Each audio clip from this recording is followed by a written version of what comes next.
qui n'est pas très agréable, du fait qu'il s'agit de confusion de couleurs également. Ben, on verra avec le docteur Larry comment se comporter avec ce genre de personnes et il nous en dira plus parce qu'il est habilité pour ce sujet. Disons, rappelons d'ailleurs que l'autisme a été institué, cette journée mondiale a été instituée par l'Organisation des Nations Unies en 2007, le 18 décembre précisément, en 2007. Et samedi, c'était la journée mondiale. Docteur Larry, bonjour.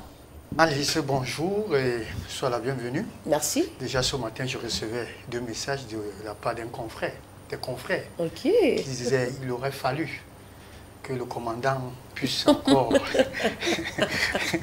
avoir une compagne. Alors, on me demandait de vous dire bonjour. Bonjour à eux également, merci. Bienvenue. Alors, mon commandant Jason, bonjour, mes respects. Bonjour docteur, bienvenue. Soyez les bienvenus encore à Douala à nouveau. Merci beaucoup. Bonjour à tous ceux qui nous regardent ce matin. Et permettez-moi aussi de dire bonjour à Maître Ndépé, celui par qui en 90 j'ai pu faire le Mont Cameroun.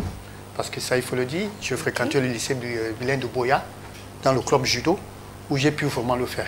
Quand j'entends parler du Mont Cameroun, vraiment, ça me fait chaud au cœur, ça, il faut le dire. Vous êtes d'ailleurs très sportif ce matin, donc notre tour de ce côté, peut-être un MC4, ça vous fera du bien. Il a une bonne forme physique d'ailleurs. Docteur, déjà l'autisme, qu'est-ce que c'est? Voilà, ça il faut déjà dire que l'autisme, célébré chaque le 2 avril, ça il faut le dire ainsi. Samedi on en parlait, c'était une journée à laquelle la sensibilisation bien évidemment à l'encontre non seulement des personnes souffrant de cet handicap et des familles également qui les accompagnent, ça c'est important. Il faudrait aussi dire que c'était dans le but également d'informer beaucoup plus la population parce qu'il faut dire que ces personnes sont beaucoup plus stigmatisées. Ça il faut le dire. Parfois on les traite de tout et de rien. Voilà. Donc l'autisme, en un seul mot, il s'agit d'un handicap, il s'agit d'un problème de cerveau, parce qu'il faut le dire. On n'appellerait pas sa maladie, parce qu'il faut le dire ainsi. C'est-à-dire c'est un problème de déficience au niveau du cerveau, une altération du cerveau, bien évidemment. Voilà, il y a plusieurs facteurs de risque par rapport à cela. Donc il faut le dire ainsi. Peu connu ou mal connu, peut-être pas connu du tout, un peu pas beaucoup. Ouais, parce que ça, il faut le dire vraiment, c'est peu connu. Quels sont les signes, justement, docteur, de l'autisme? Voilà, il faut dire que déjà, il faut attendre presque 3 ans pour pouvoir voir réellement les signes se manifester. Ça, il faut le dire ainsi. Parce que, a priori, quand ça commence, les signes commencent, parfois les parents, quand je parle des parents, beaucoup plus la maman, ne s'en rend pas compte. Elle a comme l'impression que non, l'enfant, c'est sûr que l'enfant a des petits problèmes, là, ça va s'arranger et tout là. Mais la chose perdure. C'est-à-dire, vous constatez que l'enfant a de la peine, ne rit pas, l'enfant même ne parle pas, ne s'exprime pas. Il a des comportements bizarres. C'est-à-dire, il ne vous regarde pas dans les yeux. Quand vous lui parlez, il ne vous regarde pas dans les yeux. Il fait des grimaces. Parfois, il se tape les mains, là, il frotte. Voilà. Et quand bien même il veut jouer, non, il ne joue pas avec les autres. Toujours seul là. Il cherche son coin, il est tranquille. C'est-à-dire, le monde, il ne sait pas ce qui... Il est dans son monde. Voilà. Ce qui se passe autour de lui, là, ça ne le concerne pas. Donc, il y a ce trouble de comportement, là, voilà comment ça se manifeste. Et pour ces parents qui suivent, le jour, ça, il faut le dire, ces enfants qui ont le regard sur les enfants vont rapidement déceler ces manifestations. Ça, il faut le dire ainsi. Parce que parfois, quand bien même on le décèle, on va pouvoir dire du n'importe quoi. Non, c'est sûr qu'on a fait quelque chose à mon enfant. C'est sûr que tout et tout, non. Le plus souvent, avec les signes dont je viens d'évoquer, il faut rapidement aller rencontrer le pédiatre. Ça, c'est important. D'accord. Moi, j'aimerais savoir s'il y a plusieurs formes, s'il existe plusieurs formes d'autisme. Oui, Malice, ça, il faut dire qu'il existe plusieurs formes. Il y a une forme modérée. Quand je dis modérée, ça veut dire qu'avec sans déficience intellectuelle. C'est-à-dire, parmi ces enfants autistes, il y a ce qu'on pourrait encore appeler, on appelait à l'époque, on appelle d'ailleurs jusqu'ici, des Mozart.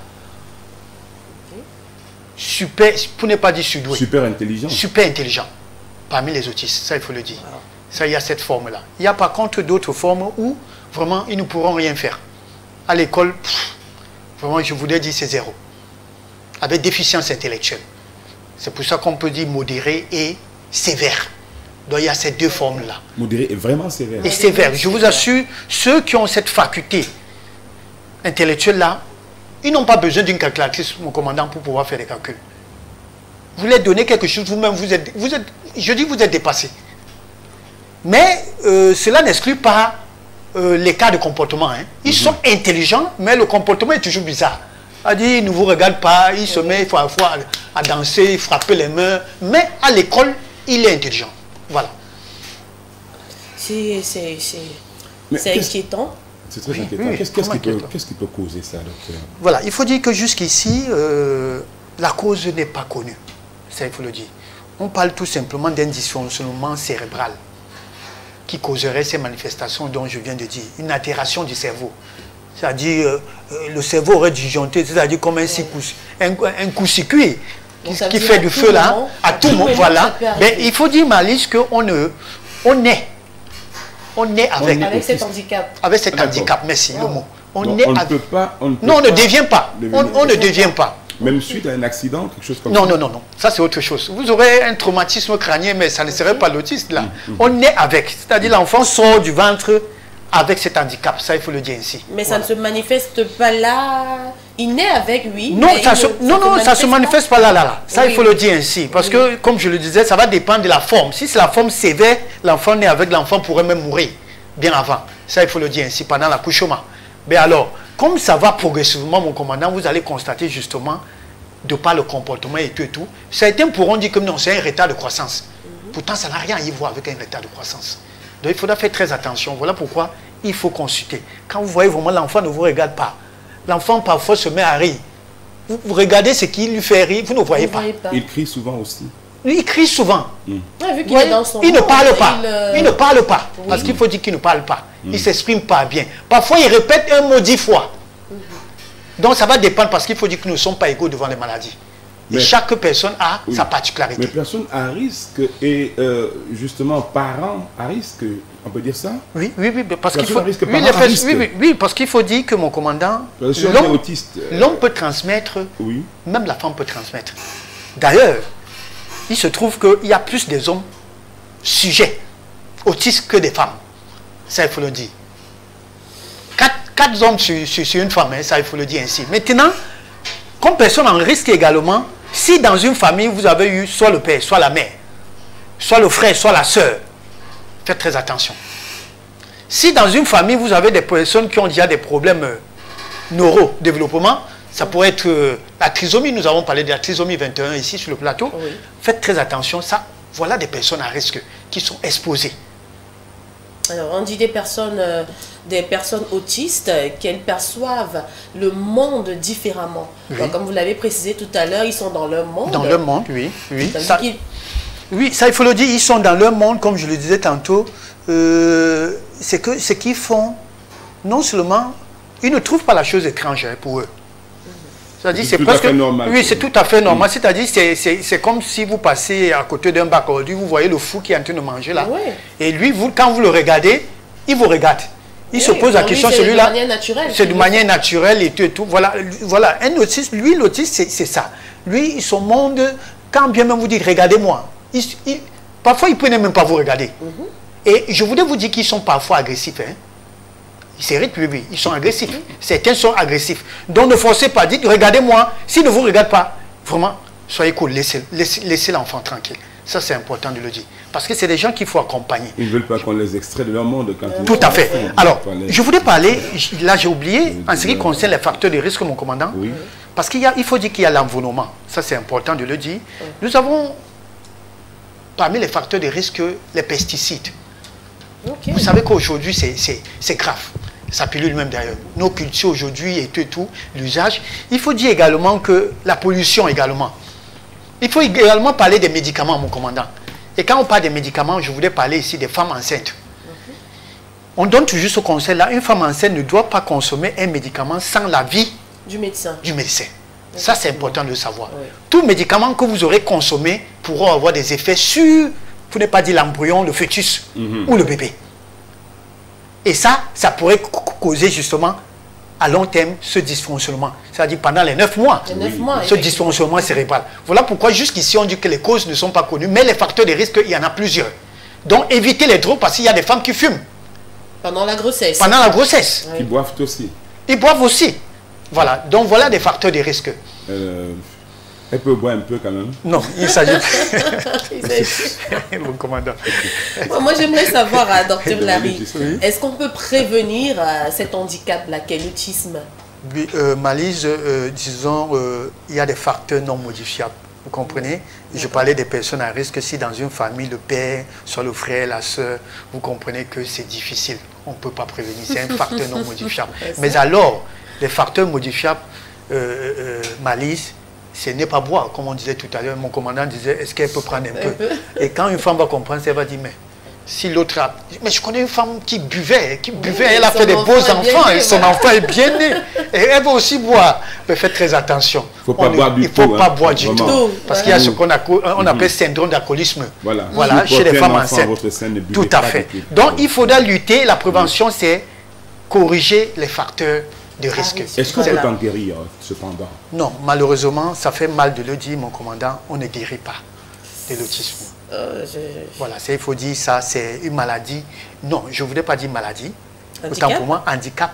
C'est incurable. Incurable. Est-ce que quand on souffre de cela et que c'est, comme on l'a dit, incurable, comme un, je ne sais pas si on va dire un cancer, mais ça ne vous ronge pas tout de même. Mais quand même, presque. Mais quel aliment faut-il... Est-ce qu'il y a des aliments précis pour les enfants? Oui. Ça, avant d'arriver sur les aliments, je vous ai dit, on ne guérit pas, mais mon commandant, le traitement consiste à corriger ou encore à améliorer les symptômes dont nous avons fait état tout à l'heure. C'est-à-dire, vous voyez, l'altération du cerveau va créer, c'est-à-dire ce dysfonctionnement-là, où l'enfant va faire parfois comme un moumou, il va parfois... Ça, il faut les accompagner avec ce qu'on appelle l'autonomie. Ça, le traitement consiste à cela. Il faut apprendre l'enfant à faire certaines choses de lui-même. Parce qu'il faut dire qu'étant bébé, vous allez toujours l'accompagner. Mais il faut l'apprendre à être autonome. C'est ça le traitement. Parce qu'il faut dire aussi qu'elle est pluridisciplinaire, mon commandant. Le traitement, vous avez besoin d'un orthophoniste, c'est-à-dire pour la voix, pour le langage. Vous avez besoin d'un kiné parce qu'il y a un problème de motricité. Vous avez besoin d'un nutritionniste parce qu'il y a un problème d'alimentation. Parce qu'il faut dire que c'est des enfants qui sélectionnent les aliments. Vous lui faites une nourriture, s'il y a les oignons, il se met à enlever tout, il met de côté. Si c'est la tomate, il se met à enlever tout. Tant qu'il n'enlève pas le tout, il ne mange pas. Donc il faut les accompagner pour dire non, ça c'est bon pour la santé, ça c'est bon, ainsi de suite. Donc voilà le traitement en principe. Donc on a besoin, c'est pluridisciplinaire, on a besoin du neurologue également, on a besoin du cardiologue parce qu'il faut dire que ces enfants, en réalité, le dysfonctionnement cérébral affecte beaucoup des organes. Ça, c'est important. Maintenant, parlant des aliments, mon commandant, on dit cerveau. Quand on parle de cerveau, il y a des aliments appropriés pour le cerveau. Ça, il faut le savoir. Il faut éviter de donner... Parce que, vous voyez, ces enfants font pitié. Au point où ces enfants, ces mamans, pour pouvoir les flatter, c'est quoi? Toute leur vie, vont passer le temps à les amener dans les glaces, pâtisseries, boulangeries et tout. Non, vous êtes en train de tuer l'enfant. Ces enfants n'ont pas besoin du sucre, mon commandant. Ils ont besoin des céréales complets. C'est vrai que ce n'est pas la portée de tout le monde de manger du pain complet. Aussi le sucre, docteur. Mais du bon sucre. Ça, il faut le corriger. C'est du bon sucre. Voilà, il faut donner du miel. Il faut donner beaucoup du poisson gras, du bon poisson. Pas du poisson braisé, pas des fritures. Éviter du sel. Éviter des épices. Manger beaucoup la banane. On peut le faire du poisson à la poêle? À la poêle, on peut le faire. Éviter des omelettes. Donner les œufs bouillis. Ça, c'est important. Donner des fruits de mer. Les huîtres. Les crevettes, voilà de quoi ces enfants ont besoin. Parce que ça booste le cerveau, mon commandant. Et là, peu à peu, ça va pouvoir corriger, c'est-à-dire cette altération du cerveau, en un seul mot. Et ces enfants doivent boire beaucoup d'eau. Ça, comme je le disais, ces enfants doivent être accompagnés. Il faut dire que ces enfants peuvent faire des enfants, parce que ça, il faut le dire aussi. Ça, c'est important de le mentionner. Ces enfants ne doivent pas rester à la maison. Quand bien même ils ont cette déficience intellectuelle, quand bien même ils ont cela, il faut les amener, il faut les inscrire. Ça, c'est important. Très important, ce qui va nous pousser à vous demander quelques conseils, comme de coutume, Dr Larry, quelques conseils pour que nos chers téléspectateurs, qui sont également des parents, et qui ont des proches ou même des enfants qui souffrent de cet handicap qu'est l'autisme puissent relever quelques notes. Voilà, le conseil que je peux donner ce matin, c'est ce n'est pas un malheur pour ces femmes-là qui ont fait ces enfants. Parce que parfois, quand on fait des enfants, on a même peur de pouvoir encore en faire. C'est-à-dire, oui, on a peur. On se dit que, mais tiens, le prochain enfant serait comment? Risque d'être... Risque entre... Non. Beaucoup de courage à ces mamans-là et à ces papas également, et particulièrement à ces autistes aujourd'hui. Beaucoup de courage, parce qu'il faut dire que, c'est vrai, vous vivez dans le même monde que nous. Hein. Ça, il faut le dire ainsi. Votre monde n'est pas seul. Nous sommes tous ensemble. Et voilà pourquoi j'ai parlé de l'autonomie. Il faut les accompagner. Et nous, qui n'avons pas ces enfants autistes dans nos familles, nous devons également accompagner. Évitons de stigmatiser ces enfants. Non, évitons de le faire. Alors, et je voudrais insister en ce qui concerne l'alimentation. Mon commandant, ces personnes-là vraiment se doivent d'être accompagnées. Parce qu'il faut dire que l'une des difficultés également chez ces personnes-là, c'est qu'ils ont de la peine à mastiquer et à avaler. Parce qu'il faut dire, j'ai parlé tantôt, il faut rencontrer un orthophoniste, ils ont des problèmes là au niveau de la mandibule et tout. Donc, il faut, en réalité, même si le pédiatre n'a pas pensé, parce qu'il peut l'omettre, aller rencontrer des kinés. Ça, c'est très important. Voilà le conseil que je peux donner. Au départ, on peut leur faire du bouillon d'abord. Du bouillon d'abord, merci, merci. Ça, vous avez pensé. Au départ, il faut commencer par des bouillons. Oui. On peut écraser des aliments pour pouvoir les donner. Ça, c'est important. Le temps qu'ils puissent s'habituer. Et voilà. Beaucoup d'informations donc à savoir autour justement de l'autisme, parce que comme on le disait, une gangrène peu connue ou mal connue ou pas connue du tout. Et ça concerne aussi les enfants, vous le disiez docteur, ça concerne les parents qui n'ont pas d'enfants autistes, hein, mais qui peuvent rencontrer les autres enfants d'autres familles qui souffrent de cette maladie. Il faut savoir comment se comporter avec eux, ne pas penser que c'est des enfants, je ne sais pas moi, c'est pas des monstres, pas du tout. Ce sont des enfants et c'est une pathologie, donc je crois qu'il faut vraiment en parler. Merci beaucoup docteur d'être passé nous voir aujourd'hui encore une fois pour développer tout cela, nous éclairer un petit peu sur l'autisme et on va se reparler demain. Le numéro du docteur Larry, vous passez les contacts du docteur Larry, très cher Marlise Bockman pour nos amis. Oui, les contacts du docteur Larry, vous avez le 675 92 47 91 ou encore le 699 64 57 59 pour avoir votre très cher docteur Larry. Vous prendrez rendez-vous ou nous demander un conseil, il n'y a pas de souci. Allez, on s'arrête un petit peu pour une page colorée, c'est de la pub. Nous revenons après pour parler avec monsieur Perlin Bayon. C'est l'esprit.